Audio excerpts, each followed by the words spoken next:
17واں پارہ سورۃ الانبیاء۔ اللہ کے پیغمبر حضرت ابراہیم علیہ السلام فرماتے ہیں اِذْ قَالَ لِأَبِيهِ وَقَوْمِهِ مَا هَٰذِهِ التَّمَاثِيلُ الَّتِي أَنتُمْ لَهَا عَاكِفُونَ۔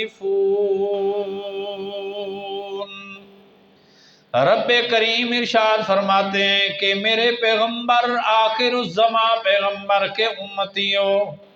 اِذْ قَالَ لِأَبِيهِ وَقَوْمِهِ،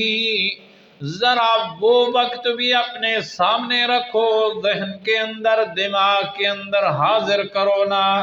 کہ جب میرے پیغمبر ابراہیم علیہ السلام نے اپنے باپ اور قوم کو مخاطب کر کے فرمایا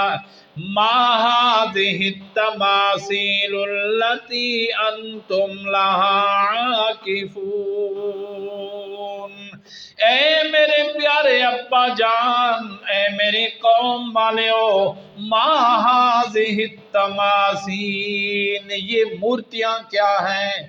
یہ صورتیں کیا ہیں، یہ شکلیں کیا ہیں، الَّتِي أَنتُمْ لَهَا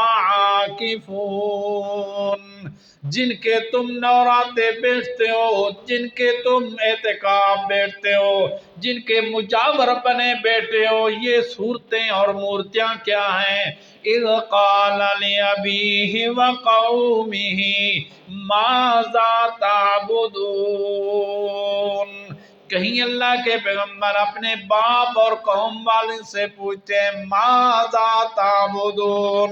اپنے اعتقاد کی ذرا وضاحت تو کرو، کس چیز کی عبادت میں تم لگے ہوئے ہو، اَإِفْكًا آلِهَةً دُونَ اللَّهِ تُرِيدُونَ، کیا تم اپنے ہاتھوں سے بنائے ہوئے معبود جن کو تم خود گھڑتے ہو، اللہ کے سوا ان کی پوجا پاٹ کرتے ہو، ان کی عبادت میں لگے ہوئے ان کے نذرانے پیش کرتے ہو، یہ کیسا مذہب ہے تمہارا؟ ذرا تمہاری دماغ فیصلہ کر کے تمہیں نہیں دیتی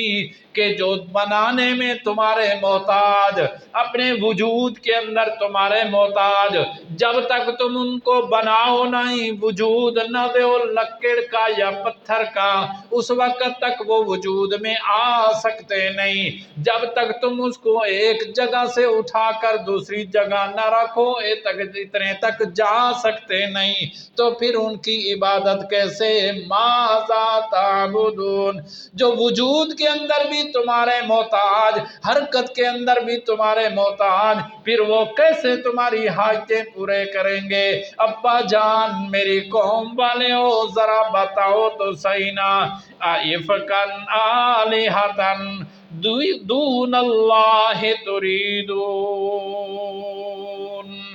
مَا هَٰذِهِ التَّمَاثِيلُ الَّتِي أَنتُمْ لَهَا عَاكِفُونَ، یہ صورتیں، شکلیں، مورتیاں کیا ہیں، یہ بت کیا ہیں جن کے تم اعتکاف بیٹھتے ہو، جن کے اوپر مجاور بنے بیٹھے ہو، یہ صورتیں کیا ہیں؟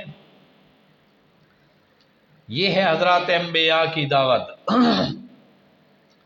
کہ قوم جس چیز کی پوجا میں لگی ہوئی ہے، جس چیز کی عبادت میں لگی ہوئی ہے، جو ان کا شیوا اور وتیرہ ہے، اسی چیز کا نام لے کر یہ مورتیاں، یہ صورتیں، تماثیل تمثال کی جمع ہے، تمثال کہتے ہیں کہ ہاؤ باؤ کسی چیز کی نظیر بنانا، ایسے بنانا جیسے اس کی اصل تھی، تو یہ مورتیاں بناتے تھے۔ یہ مورتیاں اور بت کیا ہوتے تھے؟ یہ بت کوئی محض بت نہیں ہوتے تھے، محض کوئی وجود نہیں ہوتا تھا، بلکہ یہ مورتیاں اور بت بھی نیک لوگوں کے ہوتے تھے۔ لات، منات، عزا، حبل، ان کی تاریخ ذرا پڑھو، حقیقت کے اندر جاؤ، یہ کون ہیں؟ یہ بزرگ تھے، ان کے نزدیک بھی پہنچے ہوئے اور بڑے اللہ کے پیارے لوگ تھے۔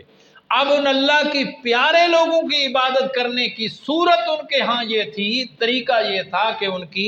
مورتی بناؤ، شکل بناؤ، ود، سوا، یغوث، یعوق، نصر،